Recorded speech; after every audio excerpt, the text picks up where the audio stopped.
Kate,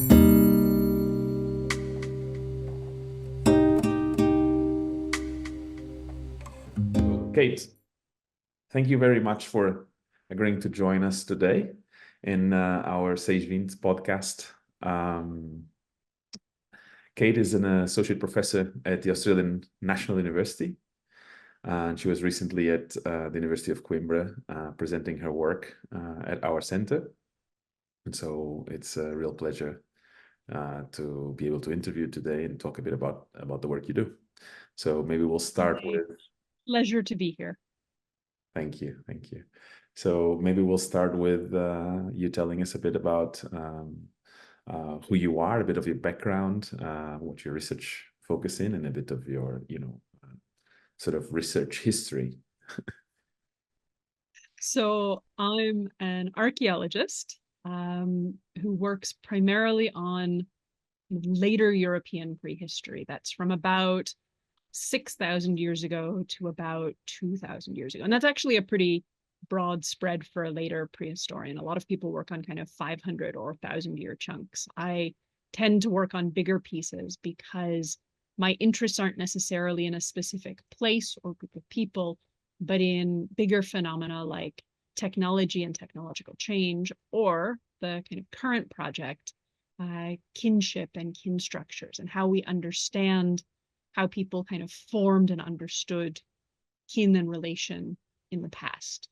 So I use a variety of archaeological materials from artifacts like pots and stone tools, site maps to look at changes in the landscape, and then compare that with stratigraphic information about excavations that tell us about the histories of formations of specific sites, and also with work done by colleagues in sciences, so biomolecular work that looks at things like isotopes that tell us about diet or mobility, and also DNA. And it's the DNA that I've been focused on a lot recently, because integrating DNA information into archaeology is proving a little bit rocky. I think we're getting there, but it's been a little bit rocky. And so I've been trying to work from the archaeology side to integrate it more holistically and less kind of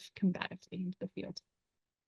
Great. So I'm really interested in this last bit, of course, for sort of my own selfish reasons as a geneticist, but maybe perhaps you could tell us a bit about some of so not only how your research is interdisciplinary, so how you're sort of contributing to that conversation, but also what are the main challenges, because you did mention some challenges, and sort of what are the main obstacles, I'm guessing perhaps in terms of communication across fields and so on. So maybe you could elaborate a bit on that.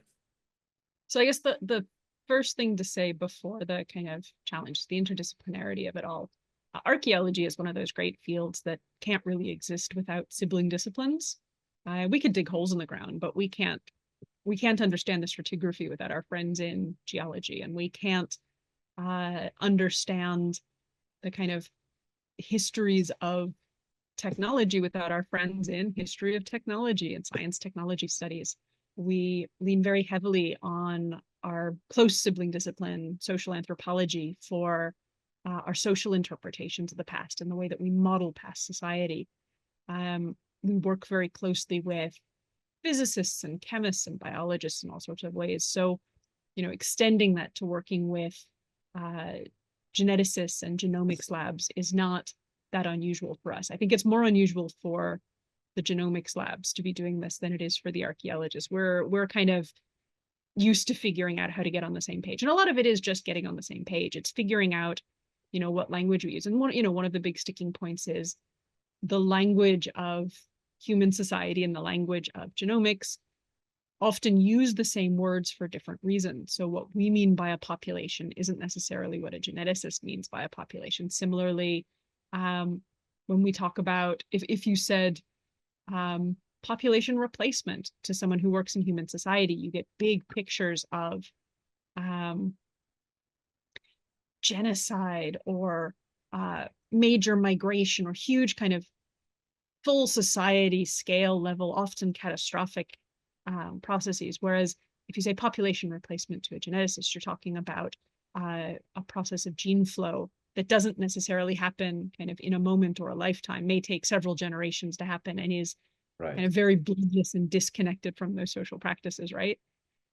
So like a big part of the basics is just making sure that we understand the vocabulary we're using and what we each mean by it. It's not always obvious that we mean different things by it until suddenly we're having fights on social media about someone's huge paper and the headline that the newspapers have run away with. I think, you know, more fundamentally, there are issues around how we understand data and how we build interpretation. So from a kind of social sciences side, and particularly from an archaeology side, we understand data as being constructed by the process of doing research. We kind of segment chunks of the world around us, and those become the data for analysis. And then in doing the analyses on those segments, we create more data for interpretation. And so there is a kind of human element there that we're always very aware of. And particularly on the archaeology side, we're very aware of the limitations of all of these data because our materials are so fragmented. The sites we work on are incomplete. We don't excavate 100% of anything. Even if we did, the nature of preservation over the kind of long timescales we work at mean that 100% of the material that was there at the moment it was deposited isn't there at the moment it's excavated. The techniques we use for recovery of materials change kind of quite stringently over generations. So material that was excavated 50 years ago is differently complete than material excavated 50 months ago. And that's just kind of how those are the constraints in which we operate. And those constraints aren't necessarily obvious if you haven't been kind of trained up in the discipline. You have data, you assume that data is a reasonable sample, that it forms perhaps a random sample, or that it, you know, is readable for the, you know, in case of genetics, the population level. But you may not know the kind of details of that data collection. So, you know, it may be that you've got a wonderful selection of human remains from a site, but you may not realize that they were heavily fragmented before they ever made it to that site. That archaeologists might be very aware that there's a process of, say, human remains circulating in the population before being deposited together. But the geneticist just says, oh, I have, you know, 20 human remains from a site. That gives me a good view of the population from this area. But of course, the archaeologist would say, well, but those circulated for maybe 2 or 3 generations before they were deposited here. How do we have any sense that they were, you know, one population or from this area, or in any way reflecting of the kind of the local residents of the place? And those are a little bit more difficult to bridge because those are kind of fundamental issues about what data are and how we work with them and how representative they are and how much we can interpret them and what they can tell us. And I think it's often very challenging, not just for our kind of colleagues in the hard sciences, but it's very challenging for a lot of archaeologists as well, the limitations of our data and the kind of big question marks that its incompleteness throws up. And then I think the other side of it is that, you know, and this is kind of how I got involved in these debates, is that archaeology is very political. Archaeology and archaeological material has been involved in kind of public and nationalist arguments very much since the discipline's founding. And the idea of who owns the past or who controls the past or who tells the stories of the past is a big, very political, very fraught space. And again, this is something that in archaeology we're trained to be aware of. Not all of us perhaps embrace it as much, not all of us perhaps like it, but we understand that what we're doing has impact in the public sphere in very political and politicizable, let's say, ways. And I think it was pretty surprising, at least from kind of informal conversations, to a lot of my colleagues in genetics, that when they started messing with archaeological material, somehow their headlines weren't just getting picked up as interesting science stories, their headlines were getting picked up as important politics stories, and sometimes with very kind of perfidious spins on the data. People were picking up stories about genetic information from 5,000 years ago and using it to tell stories about nationalism or contemporary migrants or, you know, white identity or non-white identity. And I think that was very confronting for a lot of people in a world where they're not necessarily trained to understand the work they're doing as innately entwined with kind of contemporary identity politics, if that makes sense. No, that makes perfect sense, and I I think it was a follow-up question that I had, because you touched upon it in this answer a bit before, and I was gonna follow up on it, but I do have a slightly different question still related to this topic of the importance of what we do when we're trying to reconstruct the past. Is like, what is and given that we are in a center of interdisciplinary studies where people have various backgrounds, from the natural sciences to the social science, philosophy, and so on. What do you think? I mean, what are your? I mean, I do have my own views on the hopes that I have that these sort of more holistic dialogues can help us sort of also translating our science to the public in a way that is not simplified, simplistic, and abusive of the sparse data we have, as you so accurately mentioned.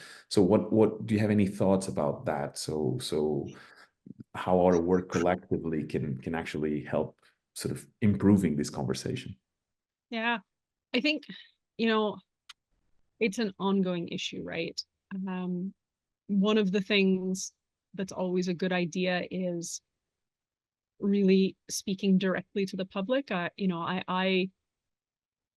perhaps to the frustration of, some of my colleagues, don't love talking to journalists. I'd much rather just, write a blog post or prepare something for public consumption or go on a podcast and kind of speak unmediated. And I actually think that that's useful because, if there's anything that the rise of the podcast has told us, is that people are really hungry for sophisticated information.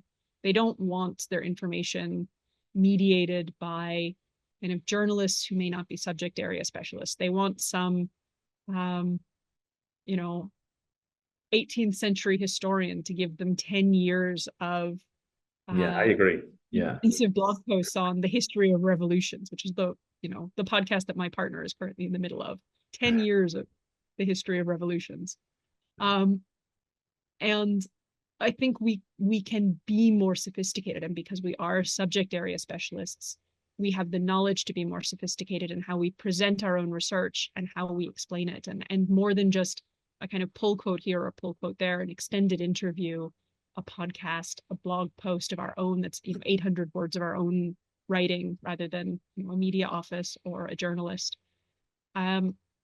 I think there's a lot of space to do that sort of direct and unmediated communication better, and to speak in a slightly higher register. And some people are. I mean, we've got people writing books. I know there's been one quite well-known one that came out of David Reich's lab. I think Carlos de Luisa Fox has just put out one as well, but I haven't read it yet. Me neither. Yeah, it's on my list. I'll get there. And I think that's a good thing. I do think more of those, it might benefit those being co-authored again across the disciplines, because still inevitably when I'm writing my archaeological story, right? I'm writing my archaeological story and looking at the genetic information as data, but I'm not necessarily thinking about how that information was produced or the questions and the kind of research constraints that went into making it. I know that those exist, but that wasn't how I was trained, so I don't know that. And I can't help but thinking maybe one of the things we should be looking forward to is co-producing, again, in that kind of interdisciplinary space, some of these outward-facing, public-facing things. Podcasts like this, little interviews, but also maybe more extended conversations, more extended writing. Wouldn't it be great to write a book on the archaeology and genetics of prehistoric Europe that's co-written by an archaeologist and a geneticist? Wouldn't that be a valuable thing to have? Yeah, I absolutely. I mean, I think, because it's so hard at the moment that, for us to sort of master not only the nuance and techniques and discussion within our own fields. I mean, to have to cross across, to make that. So we need to work collaboratively. We need to think about the problems together. We need to try and answer them as incorrectly as it might be. But, trying to at least understand the assumptions of each other. Yeah. I am also, I've been thinking about, I think we've talked about this before in a conversation informally, but I am a big proponent of having co-authored papers with dissident views as well.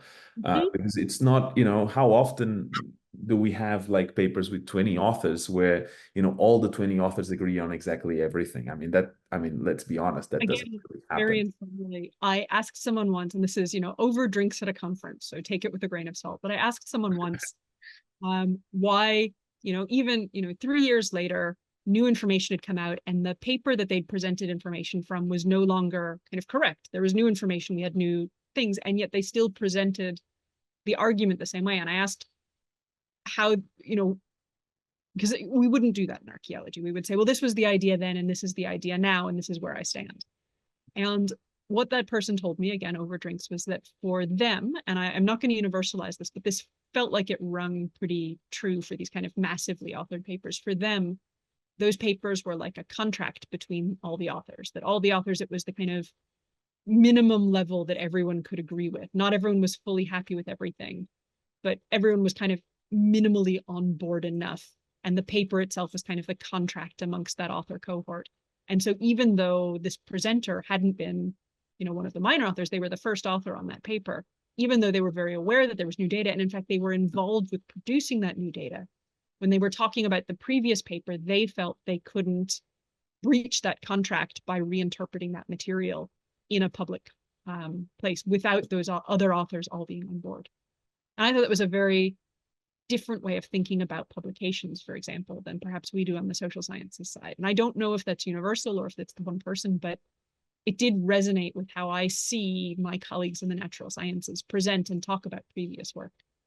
Yeah, that's very scary.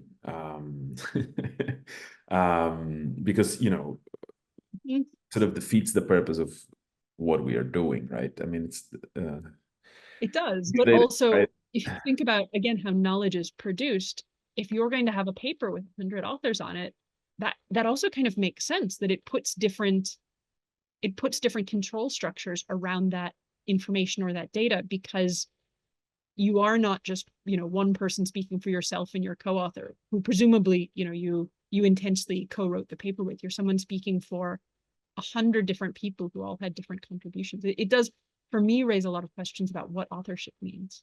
Yeah, no, that's super interesting. And we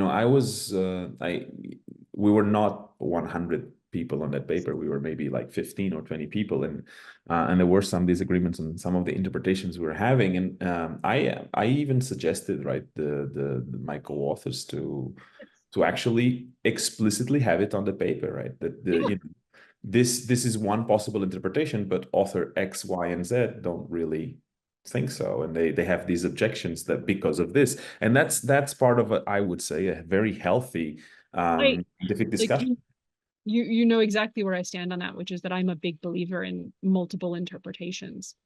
If we claim to be scientists, right, and we claim to have hypotheses we test, then we should be open to having multiple things that could explain our hypotheses or that could challenge them. And we should be able to say here are kind of 4 different possibilities to respond to this research question, to respond to these data. They can be interpreted in multiple ways. And I think, we struggle with that across the disciplines. I don't think that's unique to the natural sciences or unique to anyone else. It's a very scary thing to think, I'm not going to present one idea, I'm going to present 4 ideas. Because in some level, it might be perceived as weakening your analysis. Oh, if any 4 of these are good, maybe anyone else could have written 4 more, and why should I read this one? But I think, I agree, it makes it more robust. I genuinely think if we're going to have the richness of co-authors, we should have the richness of perspectives as well. Yeah, and I think it would also bring a degree of sort of honesty about the uncertainty of a lot of the things we're finding. So, and that's why we keep on having to, work on these problems, because they're never going to be settled, right? A lot of them, and that's what makes it so appealing, at least to me. Yeah. Oh, the best part about archaeology is that you genuinely will never have a real answer. We don't have time travel, and I don't think we ever will, but even if we did, the physicists would say probably it would mess everything up anyways. So what you get from one trip wouldn't necessarily what you get from the second. So, I'll never be able to ask someone 3,000 years ago about who actually inherits the property in their family. If, as I think some of my research area is probably passing down property rights matrilineally. I have no way of knowing that. Literally, it's impossible to know. There's no writing, there are no people, there's no direct descendants. It's lost information. Right. And that's, for me, one of the most exciting parts about being an archaeologist is I can always be wrong. One new find, one new site, the whole thing flips upside down and changes pictures. Right, but I guess it's finding, and I know you too, but you are too, but I find it, I am so comfortable with that. I have no sort of I love it. particular attachment to any of the ideas that I had so far. And yeah, I guess one of the interesting things as well is how, because you're talking about how unattainable some of the some of these past is, or all of the past. And I think that one of the difficulties I am finding as well sometimes is because on this communication with colleagues from other fields is first of all, and you've mentioned an example, for example, when you talk about population, right? And for geneticists, the population is an abstraction, and perhaps for an archaeologist, it's something very concrete, right? It's made of actual people that lived in a particular place and time. And so the reconstruction of these abstractions, for example, for a geneticist, can have a very rigorous, accurate statistical analysis to go along. But when you're trying to directly translate that to people living as a community, in a particular time and place, it becomes extremely challenging, if not to say, impossible to sort of directly translate that. And so what I'm finding that I also think it's a bit detrimental to our own field in genetics is because it is so appealing to do so, to make that connection and translation. Sometimes there are abusive, interpretations of the data. And I think that at the end of the day, it might do wonders for, the authors pushing these papers in like high profile journals, but at the end of the day, it will be detrimental to the actual science and the credibility of genetic reconstruction of the past. You can do a lot of violence with statistics, right? Right. We know that. We've been through this in archaeology. You can make a lot of stories that are statistical. And this is the great crisis hitting so many of the social sciences, the quantitative social sciences. You can find a great number of things that are statistically significant that actually have no value, and you can create statistical significance very easily. Right. The reproducibility crisis of fields like psychology, for example, are really grappling with this question. Behavioral economics, same thing. Ancient DNA has a reproducibility crisis too, right? I mean, it's not often, and I've been, anyway, it's not often that people go and say, let's redo this, right? Let's redo this analysis, and because it's a destructive type of research, and therefore it's very hard to ensure reproducibility. So. But even then, you've got your kind of your broader p-hacking scandal, and even when you're not coming at things from a kind of bad actor perspective, right. I'm a behavioral economist and I'm gonna, what was the story? Fake all my data to get a really good Nature paper, which most people don't do. Most people come at their research with great good faith, but it's still very easy to make things or to find things that are statistically significant, but don't actually have, in the more colloquial sense, significance. Right.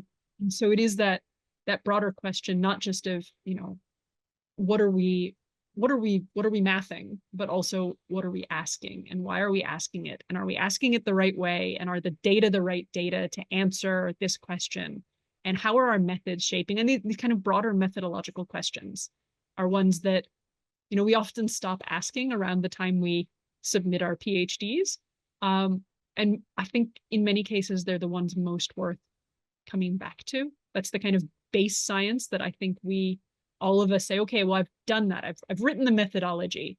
Now I can just do the right methods, and I know what I can do. But actually, I think it's worth coming back to those methodology questions pretty regularly and thinking about, what kind of questions am I asking? Why am I using these methods to answer them? How is that shaping my data? What are the materials I'm analyzing? Are they the right materials for these questions? All those, first-year PhD student questions I think they should have a higher profile. And particularly, again, in this interdisciplinary space where we're trying to make knowledge together from very different kind of foundational knowledge assumptions. They should be the first order, not the kind of third order questions, if that makes sense. Oh, that makes perfect sense. And, like that's something I've been also complaining about. And in fact, I think if after the PhD, you should even care, it should be an increasingly important consideration of your research, of our research, is to look at always questioning the assumptions. What are the questions, and being motivated by that? Because one of the risks is that, and speaking for genetics, you have access to this beautifully, developed technology where, it requires a lot of specialized knowledge, to go into a lab, to extract DNA, make sure there's no contamination, and then there's analysis, computational analysis on top of that, because we're talking about massive amounts of data. And the risk is, because it requires so many steps, to sort of do that from, top to end, that I think we risk preparing students and future researchers for being extremely good at implementing those methods, but not at understanding the motivation, the rationale, sort of the assumptions behind. I have and so many of the same feelings. So many of the same feelings about archaeology. There's so many complex methods you have to master to do archaeology, that sometimes we get caught up in those methods and stop asking what different methods do or don't do. Exactly. Yeah. Really, really down to, like, how do you dig a hole in the ground? And there are a lot of different ways to dig a hole in the ground, and a lot of different ways that'll work just fine, and some ways that'll work better than others for different types of sites.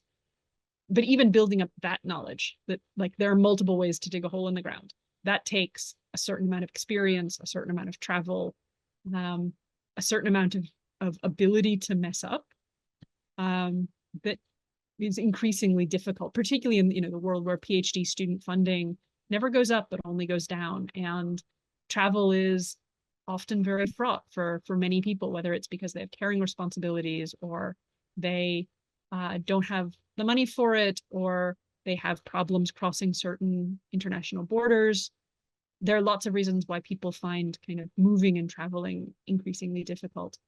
And, all it does is make it harder to develop that kind of sophistication in methods, which is step one to sophistication in methodology. Right. No, that's yeah, absolutely. Thank you for that. I think that's, gives a more complete perspective, right? Because it also speaks to the mercantilization, I guess, how capitalism has sort of tainted this, all of this endeavor. Anyway, Kate, what are your perspectives for your research in the future? How do you think, what are your plans, and how do you think it can sort of contribute to at least amend or try to make some of these issues better? That's a big question. That was not the point. So just tell us about your future perspectives in general. Like, don't have to go like all philosophical on yeah. So right now I'm 1 year into a 4-year project. So my focus is really on that project, and is thinking about, again, these questions of kinship in the past, but also kinship between the disciplines more broadly, and thinking about our siblings over in genetics, and how we can be better kind of academic kin with them. And there are various kind of elements of this that are underway or kind of ramping up. So hopefully that will kind of start chugging out publications soon. There are a couple in press, and there are kind of plans for various things along the way over the next few years. More broadly, I have a few we have a few big agendas that don't really sit with specific projects. One of them is bringing more human-focused and kind of power-focused narratives into how we talk about the past and how we talk about human society in the past. So thinking about gender and power, thinking about social structure and power, thinking about kin structure and power, and how those power relations articulate with the sorts of practices that turn into the material that we find in the archaeological record. And that conversation around power often boils down in archaeology to a pretty narrow discussion of inequality. How does inequality emerge? What are the traces of inequality? What does inequality look like? And I think, you know, as we know, power is a much more complicated thing. It flows very complexly between different social groups. It's very contingent. And so finding better and more sophisticated ways to talk about that is certainly kind of on my agenda. And that's because I think it's very important to make the past talk to the present and to the future. So, you know, I take the fact that archaeology is political very seriously, but I also think that, you know, the past is something we create through our work. And the past is something in its kind of vast complexity and weirdness and alienness to the present that can give us tools or inspiration or alternatives to look at our contemporary world and the paths that we're on and try and find other paths, try and find directions into places that are more equal, that are less fragmented, that are more socially cohesive, that are less violent. And so I like to think that what I'm doing when I do my work is building increasingly complex pasts so that we have more inspiration or alternatives or possibilities for the futures we want to live. We can kind of break free of the structure, the sense that, well, it's always been this way and we have no choices. And this is just, you know, the path dependency of it all. There are alternatives. People lived in a million different ways and they built their societies in a million different ways, and they made their gender systems look totally differently, and they understood their relationships with the natural world in a million different ways. There's no kind of one way of doing anything in human history or human kind of deep history. And I think that sense of diversity of possibility has been lost a little bit in the last, certainly in the last few decades, definitely in the last couple of centuries. And it would be nice to bring that myriad possibility back into dialogue with the present and into thinking about where we're going in the future. How that actually works, you know, we'll see. And in terms of what the next kind of actual project is, you know, we'll see. I'm a big believer in the projects find you, you don't find them. I never expected to be working alongside geneticists or talking about genetic data. I started out as a stone tool specialist. But it came and found me, and I was the right person at the right time to have certain conversations, and people wanted to have those conversations with me, so I've kept doing it. And that's kind of how I've done my research career. Very little planning, quite a lot of yapping. No, that's wonderful. So I think this is thank you so much for sharing that and you know, giving us such a complete perspective on your research, but also its implications to help us think about the importance of interdisciplinary research, you know, in the reconstruction of the human past, which is a reconstruction, the limitations to that, and you know, for being so you know, eloquently thinking about the political implications of this all as well. And so we once again thank you. It was a pleasure to have you on our podcast, Kate. My pleasure, João, always. Thank you.